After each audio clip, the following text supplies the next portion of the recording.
కాబట్టి కుజుడు యోగమైన వాళ్ళు, యోగిగా ఉన్నవాళ్ళు, లగ్నాధిపతి అయిన వాళ్ళు, పంచమాధిపతి అయిన వాళ్ళు ఏ విధంగానే సరే కుజుడు జాతకానికి శుభగ్రహంగా మంచి చేసేవాడు ఉంటే అరుణాచలం వెళ్ళచ్చు.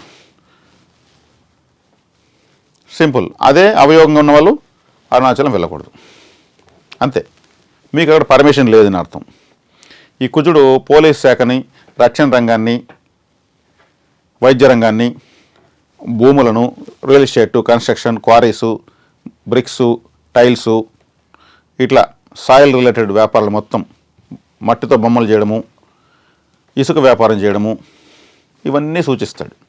యోగం ఉంటే అవన్నీ కలిసి వస్తాయి. అవయోగం ఉంటే వాటిలోకి వెళ్ళి నష్టపోతారు.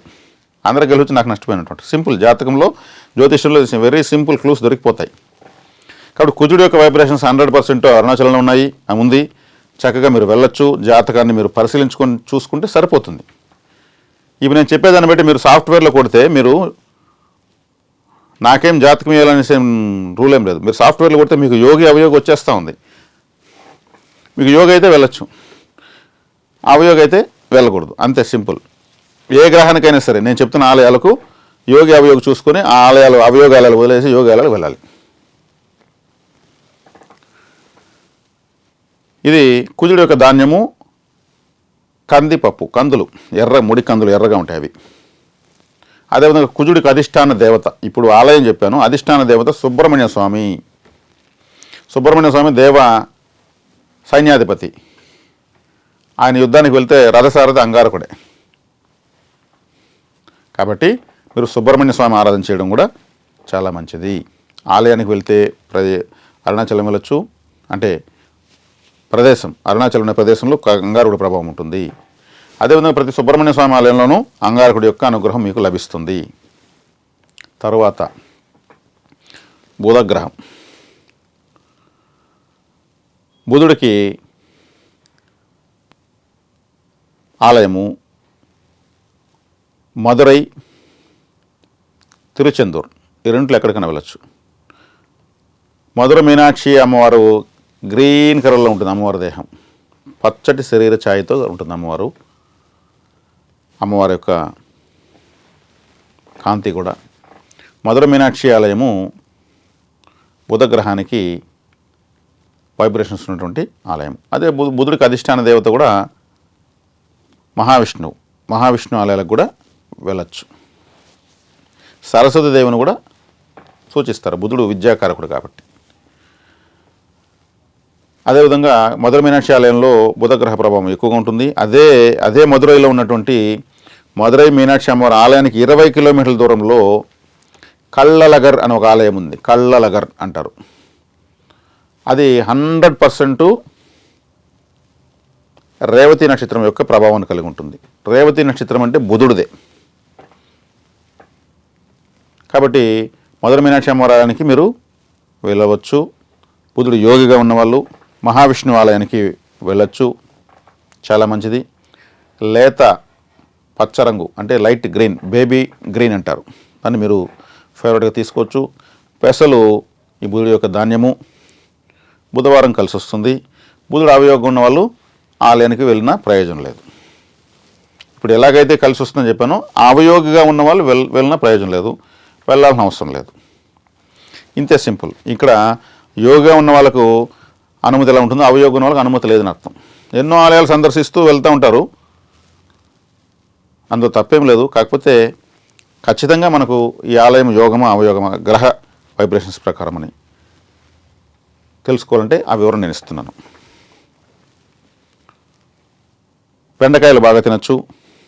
అవయోగం ఉన్న వాళ్ళు ఇవన్నీ తక్కువగా తింటే సరిపోతుంది. తినకుండా ఉండలేం, సింపుల్గా లైట్గా తీసుకుంటే సరిపోతుంది. తెలుసుకున్న తర్వాత, ఇవేవి తెలియకపోతే అన్నీ చేసుకుంటూ ఉంటారు, తెలియని పడుతుంది. తెలుసుకున్న తర్వాత కొంతమంది ఎంతోమంది చెప్తారు, నాకు ఇది నచ్చుతుంది, ఇది నచ్చదు, నాకు అది ఇష్టం, ఇది ఇష్టం లేదంటారు. సేమ్ అలాగే ఇక్కడ కూడా అంతే. తర్వాత గురుగ్రహము. గురువు యొక్క వైబ్రేషన్స్ అధికంగా ఉన్నటువంటి ప్రదేశము. ఏదైనా గురుక్షేత్రాలు అంటే దక్షిణామూర్తి దత్తాత్రేయ, మహావిష్ణువు దత్తాత్రేయుడు గురువుగా దత్తాత్రేయుడు అయ్యాడు, పరమేశ్వరుడు గురువుగా దక్షిణామూర్తి అయ్యారు. కాబట్టి ఈ ఆరాధన చేయొచ్చు. ఇంకేదైనా గురువులు గొప్ప గురువులు ఉన్నట్టే షిరిడి సాయి కానీ, సత్యసాయి కానీ, వీరబ్రహ్మేంద్ర స్వామి, రాఘవేంద్ర స్వామి, మహావతార బాబాజీ వీళ్ళంతా గురువులే. కాబట్టి ఈ క్షేత్రాలకు వెళ్ళచ్చు. గురువుకి క్షేత్రాలు అధికంగా ఉంటాయి. కాబట్టి మీరు గురువు యోగ్గా ఉన్న వాళ్ళు ఇటువంటి వాటిని దర్శించవచ్చు. గురువారం కలిసి వస్తుంది. శనగలు బాగా మీకు ఇష్టమైన ఫుడ్ అవుతుంది. ఆ యోగిగా లేని వాళ్ళు వెళ్ళకూడదు, అంతే, ఇంకేం లేదు. గురువారం కలిసి రాదు. గురువుల ఆశ్రమాలు, పీఠాలు వాటికి వీటికి వెళ్ళకూడదు. తెలియకుండా వెళ్తారు. వాళ్ళ అనుగ్రహాన్ని ఇచ్చినా మీకు అందదు. ఆ గురువు దగ్గర పోయినా ఎంతోమంది గురువులను కలిశాను, ఈ స్వామిని కలిసి ఆ స్వామిని కలిసి నాకు ఎవరి దగ్గర న్యాయం జరగలేదు, ఎందరికి ఎన్నో చేస్తున్నారు, మాకేం కలదంటే మీకు గురువు దగ్గర అనుమతి లేదు కాబట్టి మీరు వెళ్ళినా ఫలితం రాదు, అంత, ఇంకేం లేదు. కాబట్టి తర్వాత గ్రహము శుక్రగ్రహము. శుక్రుడు కూడా ఒక గురువే, కాకపోతే ఈయన రాక్షసుల గురువు బృహస్పతాచార్యుల వారు దేవతల గురువు. ఈ శుక్రాచార్యుల వారి యొక్క ప్రభావము తిరుచానూరు పద్మావతి అమ్మవారి ఆలయంలో 100% ఉంది. శ్రీరంగం రంగనాథ స్వామి వారి యొక్క ఆలయంలో 100% ఉంది. ఈ రెండు ఆలయాలు చక్కగా మీరు శుక్రగ్రహం అనుకూలంగా ఉన్నవాళ్ళు ఈ ఆలయాలకు వెళ్ళచ్చు. మీకు యోగిగా ఉన్నవాళ్ళు, అవయోగం ఉన్నవాళ్ళు వెళ్ళకూడదు. శుక్రుడికి అలచందలు, తెల్ల అలచందలు ధాన్యము. ఈయన అధిష్టాన దేవత లక్ష్మీదేవి, అందుకే తిరుచానూరు పద్మావతి అమ్మవారి ఆలయం. శ్రీరంగంలో రంగనాయకుల వారు, రంగనాయకి అమ్మవార్లు. అక్కడ శుక్రగ్రహ ప్రభావం చాలా ఎక్కువ. కాబట్టి ఈ శుక్రగ్రహం యొక్క అనుకూలత ఉన్నవాళ్ళు ఈ ఆలయాలకు ఎక్కువగా వెళ్ళచ్చు. పర్ఫ్యూమ్ ఎక్కువ వాడాలి వీళ్ళు. ప్రతిరోజు ఈరోజు వేసిన బట్టలు రేపు వేయకూడదు. శుక్రుడు వస్త్రకారకుడు, బట్టలు కొంటూనే ఉంటే యోగం వీళ్ళకు. పర్ఫ్యూమ్ కంపల్సరీ వాడాలి. ఆల్కహాలిక్ వాడకూడదు, అది చాలా మంచిది. శుక్రవారం రోజు వీళ్ళకు అంతా బాగుంటుంది. ఇదే అవయోగం ఉన్న వాళ్ళు, శుక్రుడు యొక్క అనుగ్రహం లేని వాళ్ళు ఈ ఆలయాలకు వెళ్ళకూడదు. తర్వాత మీకు శనిగ్రహం. శనిగ్రహానికి ఆలయాలు కూడా వైబ్రేషన్, శని భగవానుల వారి యొక్క వైబ్రేషన్స్ ఉన్న ఆలయాలు దండిగానే ఉన్నాయి. శని సింగనాపూర్, మన ఆంధ్రప్రదేశ్లో మందపల్లి శనేశ్వరాలయము, తమిళనాడులో తిరునల్లార్, తిరుకొల్లికాడు, కర్ణాటకలో పావగడ, ఇవన్నీ శనిగ్రహం యొక్క అనుగ్రహం మనకు యోగిగా ఉన్నవాళ్ళు, శని యోగిగా ఉన్న వాళ్ళు వెళ్ళాల్సినటువంటి ఆలయాలు. నలుపు రంగు, blue colour, blue related, black related కలిసి వస్తాయి. నల్ల నువ్వులతో పొడి తినచ్చు. ఇదే శనిగ్రహం అవయోగంగా ఉన్న వాళ్ళు ఈ ఆలయాలకు వెళ్ళకూడదు. శనివారం కలిసి రాదు.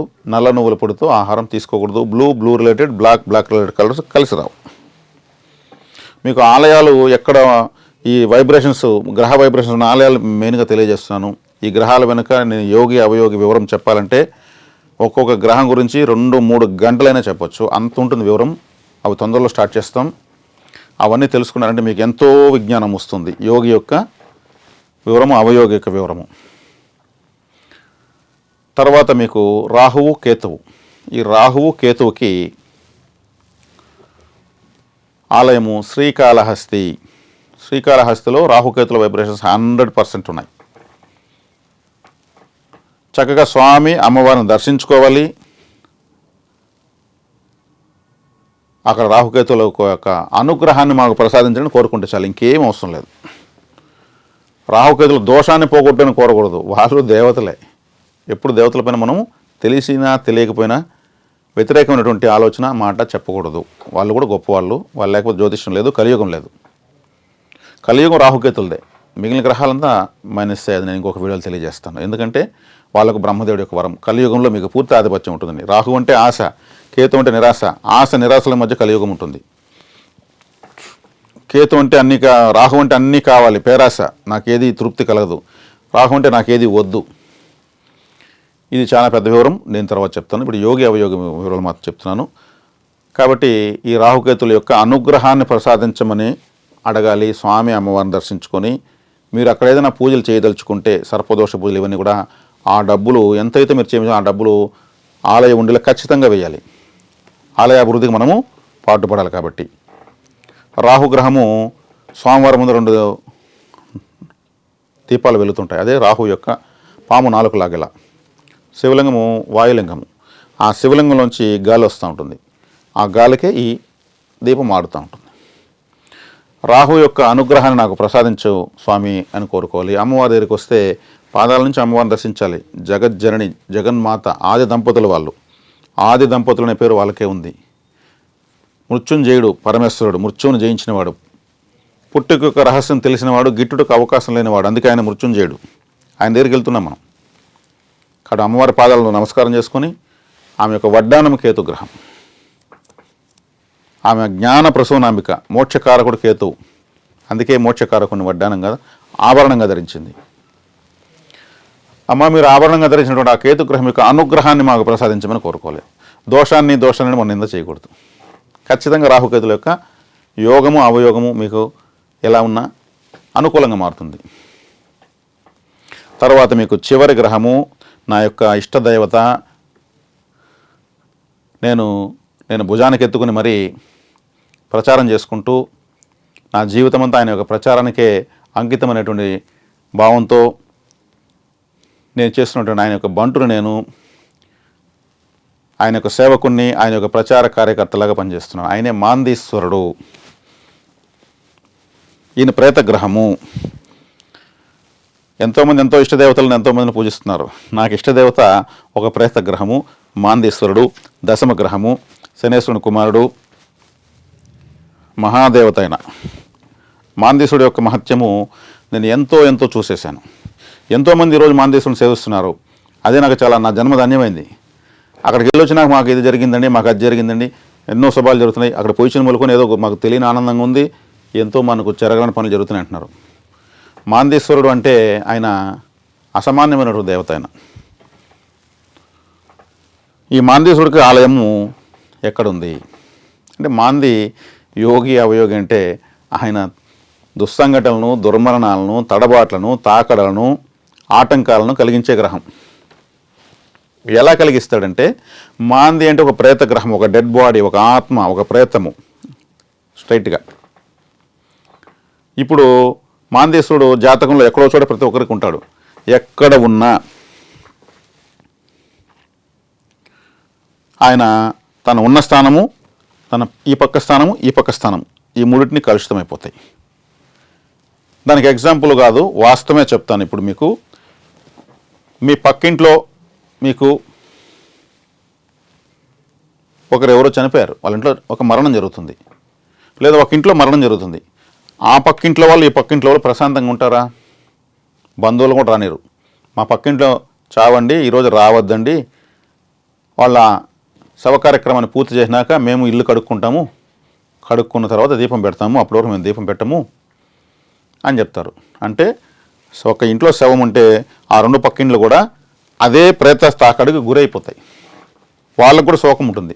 వీళ్ళు ఎప్పుడెప్పుడు ఈ శవాన్ని ఎత్తుతారా అని కాసుకుంటారు. వాళ్ళు అందరికీ వాళ్ళు చెప్పుకుంటారు. వాళ్ళ ఇంట్లో ఏదైనా శుభకార్యం ఉంటే వీళ్ళింట్లో పక్కింట్లో మరణం చేస్తే అది పెద్ద అశుభంగా చెప్పుకుంటారు. కాబట్టి ఈ మాందేశ్వరుడు మీ జాతకంలో ఎక్కడున్నా, లగ్నంలో ఉంటే 12వ స్థానాన్ని, లగ్నాన్ని 2వ స్థానాన్ని, 5వ స్థానంలో ఉంటే 6వ స్థానాన్ని, 4వ స్థానాన్ని, 5వ స్థానాన్ని, 7వ స్థానంలో ఉంటే 8వ స్థానాన్ని, 6వ స్థానాన్ని, 7వ స్థానాన్ని, 3 స్థానాలు కంటిన్యూగా ఇది అవుతాయి. ఇది కాకుండా ఎదురుగా ఉన్న 7వ స్థానం కూడా కలుషితమవుతుంది. పక్కింట్లో చావు ఓకే, ఎదురింట్లో చావు కూడా అంతే కదా, బయట రాగానే ఏడుస్తూ ఉంటారు. కాబట్టి 4 స్థానాలు ఇబ్బందికరంగా మారుతాయి. అంటే జాతకంలో ప్రతి ఒక్కరికి మాందేశ్వరుడు ఎక్కడుంటాడో అక్కడ ఆయన 4 స్థానాలను కలుషితం చేస్తుంటాడు. ఈ 4 స్థానాలకు సంబంధించి వ్యతిరేక ప్రభావాలు ప్రజ్వరులతో ఉంటాయి. ఆయనకి మన మీద ఏం కక్ష లేదు, మన పూర్వజన్మ సుకృతం, మనకి ఇలాంటి పరిస్థితులు రావాలని ఆయన తెలియజేస్తుంటాడు. గ్రహాలన్నీ కూడా వాళ్ళ బాధ్యతల వలన తూచా తప్పకుండా అమలు చేస్తారు. మరి ఈ మాందేశ్వరుడు యొక్క అనుగ్రహం కావాలి కదా. కాబట్టి మాందేశ్వరాలయము తిరుపతి నుంచి చెన్నైకి వెళ్ళే దారిలో అరక్కోణం అనే రైల్వే జంక్షన్ ఉంది. ఈ జంక్షన్ పక్కనే తిరువలంగాడు అనేటువంటి ఒక ఊరుంది. ఆ ఊరిలో మాందేశ్వరాలయం ఉంది. అది ఒక పెద్ద శివాలయము, 1000 సంవత్సరాల శివాలయము, వడారణ్యేశ్వరాలయము అంటారు. అక్కడ కాళికాదేవి, శివుడు, పరమేశ్వరుడు నాట్యం చేశారు. అక్కడ మాందేశ్వరుడు శివుడి కోసం తపస్సు చేశాడు ఏకంగా. అక్కడే ఆయన దేవతగా నిలబడ్డాడు.